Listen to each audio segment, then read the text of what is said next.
Frequently asked questions from Searchbug community. Search Tokens Edition. What are search tokens?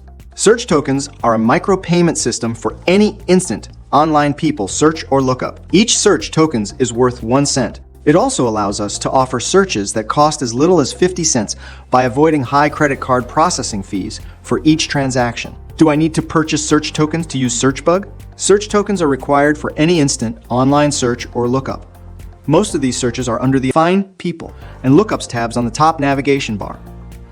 Please note that they cannot be used for API or bulk uploads. Can I request a refund after purchasing search tokens? The tokens do not expire as long as you remain an active user. However, the purchased and bonus search tokens cannot be refunded.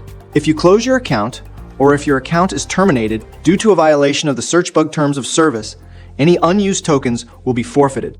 Can I use search tokens to purchase API, bulk, or investigator-assisted services? Search tokens cannot be used to pay for API, bulk file processing, or investigator services.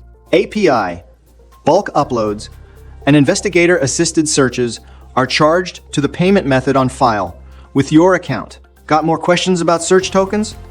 Get in touch with us today. Visit our website